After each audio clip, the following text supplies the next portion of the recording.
साथियों नमस्कार, स्वागत है आपका फील्ड स्टडी मंत्रा यूट्यूब चैनल पे।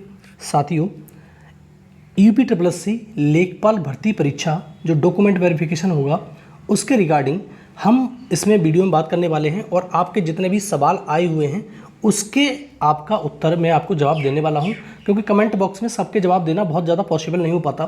तो सबसे पहले बात करते हैं साथियों, जो EWS सर्टिफिकेट है उसके बारे में। जो EWS का सर्टिफिकेट कब तक का आपका मान्य हो जाएगा और कब तक का ये आपके पास EWS का सर्टिफिकेट होना चाहिए। तो साथियों, EWS का जो सर्टिफिकेट है वो आपको 28 जनवरी 2021 से पहले का होना चाहिए। 28 जनवरी 2022 से पहले का होना चाहिए, ठीक है। तो 1 अप्रैल 2021 से 28 जनवरी 2022 तक का आपको ये सर्टिफिकेट मान्य आपका हो जाएगा, ठीक है साथियों। तो आपको इतने तक का सर्टिफिकेट होगा तो आपका ये मान्य हो जाएगा, इसमें कोई समस्या नहीं है, ठीक है। लेकिन साथियों बात करते हैं मूल निवास प्रमाण पत्र की। तो साथियों, मूल निवास प्रमाण पत्र तो आपका चल जाता है, कोई समस्या नहीं है। मूल निवास प्रमाण पत्र पुराना होगा, कहीं का होगा, कोई समस्या नहीं है, ठीक है। अब देखो, एक तो ये आपकी समस्या होगी EWS का, मैंने बता दिया 1 अप्रैल से लेकर 28 जनवरी 2022 से पहले का आपका होना चाहिए EWS सर्टिफिकेट। उसके बाद का सर्टिफिकेट नहीं चलेगा, ठीक है साथियों।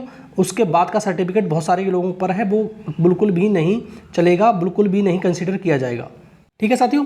तो अगली बात करते हैं साथियों कि अगर आपके माँ बाप के नाम में गलती है तो आपको क्या करना चाहिए। कुछ नहीं करना है। आपके माँ बाप के नाम में गलती है तो अभी जब एडमिट कार्ड जारी होंगे, मतलब इसके लेखपाल के DV के लिए, तो आपको परफॉर्मा दिया जाएगा। 10-12 पेज होंगे परफॉर्मा के, वो आपको बड़े ध्यान से भरने हैं। आपकी सारी समस्याओं का निवारण उसी में है, ठीक है।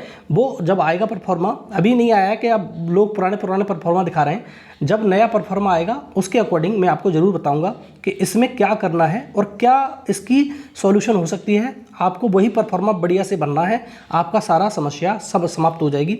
आपको अगर नाम में कुछ ज़्यादा गलती है तो आपको एफिडेविट आपको बनवा लेना है, कोई समस्या नहीं रहेगी। दूसरा देखो साथियों, मैंने एक चीज़ और बताई थी, खुद के नाम में गलती और DOB में गलती होगी तो क्या करेंगे। देखो, परफॉर्मा में आएगा तो आपको सुधर सकता है, लेकिन आपके नाम में गलती आयोग ये कहता है और DOB डेट ऑफ बर्थ में गलती आयोग बर्दाश्त नहीं करता, ठीक है। लेकिन जब परफॉर्मा आएगा उसमें बढ़िया से भर देना। लेकिन हाँ, आपकी गलती हो गई है तो आपने सुधरवा भी ली होगी, ऐसा कुछ नहीं है।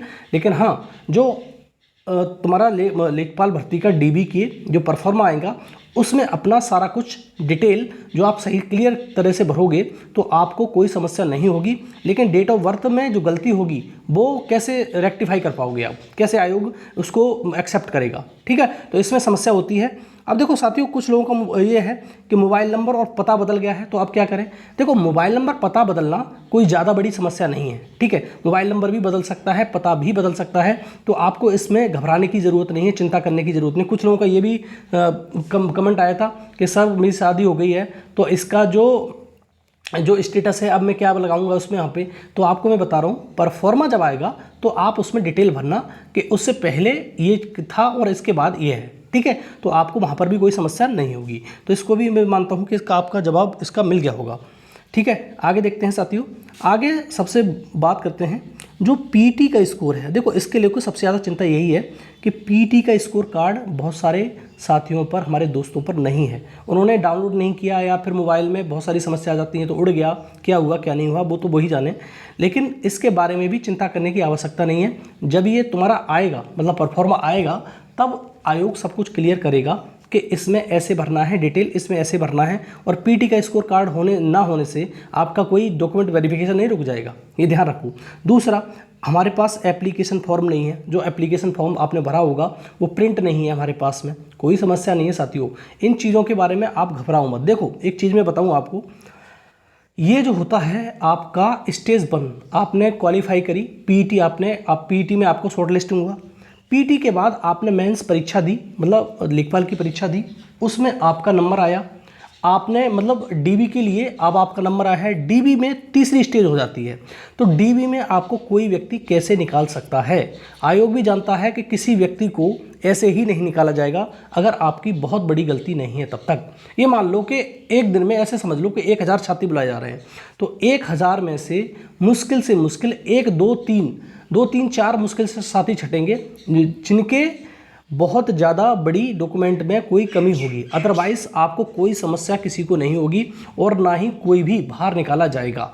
ठीक है, हाँ मैं कह रहा हूँ ज़्यादा बड़ी समस्या होगी तो ही आपको दिक्कत हो सकती है, अदरवाइज़ किसी भी बात को लेकर आप चिंतित ना हो। आप अपने जो डॉक्यूमेंट है वो आप अपना रेडी करके रखिए, और आपका जो एडमिट कार्ड है, जो जिसका डीबी का एडमिट कार्ड है, 10 से 12 सितंबर को आपको देखने को मिल जाएगा।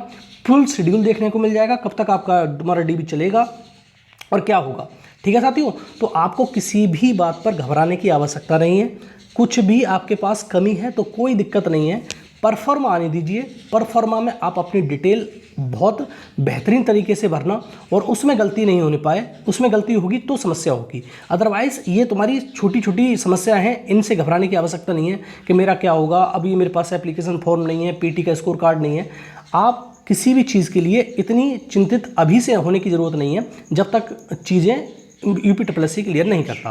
और मैंने बता दिया, किसी को भी, यही नहीं, ये पहला कोई DB नहीं है, UPSSC या कोई भी आयोग किसी को लास्ट स्टेज में आके निकालता नहीं है। ठीक है, तो आपको घबराने की ज़रूरत नहीं है, आपका सब कुछ क्लियर हो जाएगा।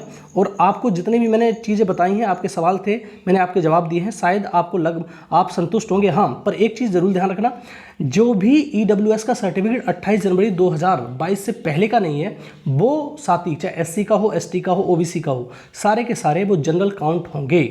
मतलब जो जिनके पास में उन्होंने, जैसे OBC का है तो उसके पास सर्टिफिकेट होना चाहिए, अगर नहीं है अपना OBC का सर्टिफिकेट तो जनरल काउंट हो जाएगा। SC का है सर्टिफिकेट नहीं है तो जनरल काउंट हो जाएगा। ST का है सर्टिफिकेट नहीं है तो जनरल काउंट हो जाएगा। तो इसमें कोई नई बात नहीं है, कोई रॉकेट साइंस नहीं है, आप सब जानते हो। जिसके पास जो सर्टिफिकेट, जैसे SC का है कोई व्यक्ति तो SC का सर्टिफिकेट नहीं है तो जनरली काउंट होगा, सीधी बात ही है। तो इसमें आपको 28 जनवरी 2022 से पहले का EWS सर्टिफिकेट होना चाहिए, 1 अप्रैल से लेकर 28 जनवरी 2022 तक का। तो ठीक है, तो इतना आपको EWS सर्टिफिकेट में ही थोड़ी सी लोचा है, और अन्यथा नहीं होगा तो फिर क्या होगा, तो आप जनरल काउंट हो जाओगे, कोई समस्या नहीं है। ठीक है, तो ये था पूरा का पूरा आपके सवालों के जवाब। और कोई भी सवाल अब भी बच रहा हो तो ज़रूर बताना कमेंट बॉक्स में लिखकर।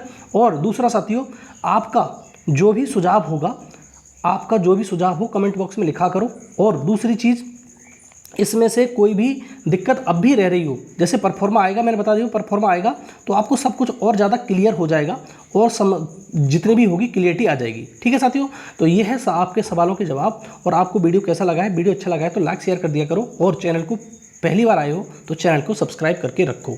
ठीक है साथियों, धन्यवाद।